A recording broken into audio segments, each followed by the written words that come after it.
ह्या सगळ्या धर्तीवर इंटरेस्ट रेटची एक डायरेक्शन आहे त्याच्यावर थोडी अनिश्चितता दिसत आहेत. ग्लोबल यील्ड वाढले आहेत आणि ते आपण अमेरिकन मार्केटमध्ये पण बघतोय, सगळीचकडे बघतोय. तर इकडून पुढे इन्फ्लेशन कर्टेल करण्यासाठी इंटरेस्ट रेट वाढू शकतात वगैरे असा एक संभ्रम आहे. त्याबद्दल काय सांगाल?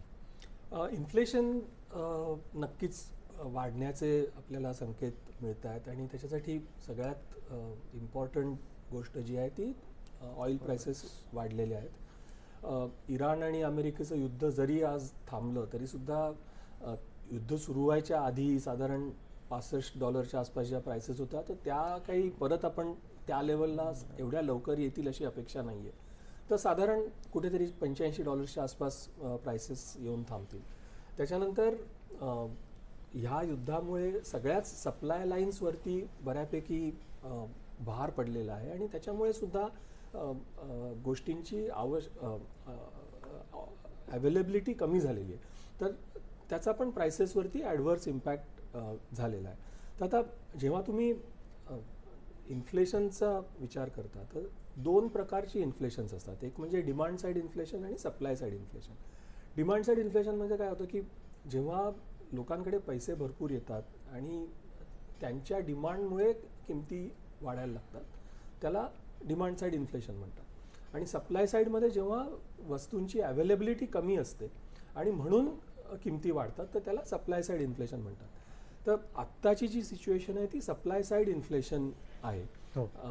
डिमांड साईड इन्फ्लेशनचं अगदी ताजं एक्झाम्पल म्हणजे कोविड नंतर जे इन्फ्लेशन आलं होतं की कोविडमध्ये सगळ्याच सेंट्रल बँक्सनी म्हणजे रिझर्व्ह बँक ऑफ इंडिया म्हणा, US फेड म्हणा की बाकीच्या जगभरातल्या सेंट्रल बँकेंनी खूप लूज मॉनिटरी पॉलिसी ही अनाऊन्स केली होती ज्याच्यामुळे लोकांच्या खिशामध्ये पैसे खूप येतील आणि ते इकॉनॉमीला चालना देतील. तर त्याच्यानंतरचं जे इन्फ्लेशन आलं होतं ते डिमांड साईड इन्फ्लेशन होतं. तर क्लासिकल इकॉनॉमिक्समध्ये असं म्हणतात की इंटरेस्ट रेट्स मुवमेंटमुळे तुम्ही डिमांड साईड इन्फ्लेशन असेल तर ते कंट्रोल करू शकता. सप्लाय साईड इन्फ्लेशन कंट्रोल करणं तेवढं सोपं नसतं.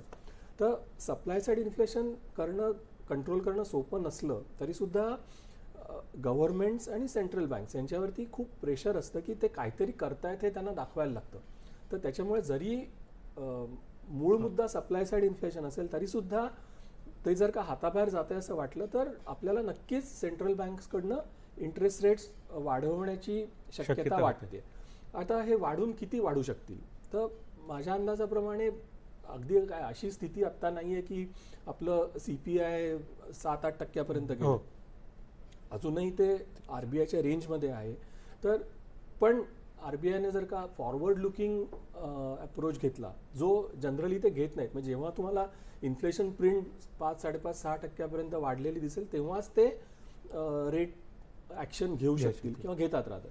पण जरी तो त्यांचा अप्रोच असेल तरीसुद्धा एक साधारण 50 बेसिस पॉईंट्सपर्यंत या वर्षभरामध्ये जास्तीत जास्त आणि ते पण अजून एक 3 ते 4 महिन्यांनंतर ही अपेक्षा आहे आता. याच्यानंतर कसे चेंजेस होत आहेत आणि युद्धजन्य परिस्थितीचे काही त्याच्यामध्ये परिणाम होतात ते बघावं लागेल. तर ते बघायला लागेल. पण तुमचा जो तुम्ही मुद्दा केला सप्लाय साईड आणि डिमांड साईड इन्फ्लेशन जरी इंटरेस्ट रेट वाढले तरी सप्लाय ते डिमांड साईड कर्व करण्यासाठी आहे तर त्याचा तेवढा इन्फ्लेशनला आळा बसणार नाही. आणि सप्लाय साईड इन्फ्लेशन कंट्रोल करण्यासाठी ॲक्च्युअली फिस्कल मेजर्सही जास्त इम्पॉर्टंट असतात. म्हणजे तुम्ही काय धान्याच्या किमती वाढल्या तर ते इम्पोर्ट करा आणि किमती स्टॅबिलाइज करा फॉर एक्झाम्पल. पण ह्याच्यामध्ये कसं होतं फिस्कल डेफिसिट वाढू शकतं आणि जेव्हा कोविड नंतर सगळ्याच गव्हर्नमेंट्सने असं डिसाईड केलं होतं की ठीक आहे या वर्षात 2 वर्षामध्ये फिस्कल डेफिसिट वाढलं तरी हरकत नाही कारण ही मेजर्स आणणं खूप गरजेचं होतं. माझ्या मताप्रमाणे आत्ताची सिच्युएशन ही जवळपास तशीच आहे. हे युद्ध हे पूर्ण जगावरती लादलं गेलेलं आहे, याच्यावरती आपला काहीच सहभाग नव्हता. तर त्याच्यामुळे याच्यातनं मार्ग काढण्यासाठी एखाद्या वर्षासाठी जर का फिस्कल टार्गेट्स आपण मिस केली फिस्कल डेफिसिटचं तरी काही त्याने विशेष फरक पडणार नाही. पण उलटं जर का इंटरेस्ट रेट्स जास्त वाढले तर पूर्ण इकॉनॉमी चोक होईल आणि त्याच्यातनं बाहेर येण्यासाठी आपल्याला जास्त वर्ष लागू शकतात.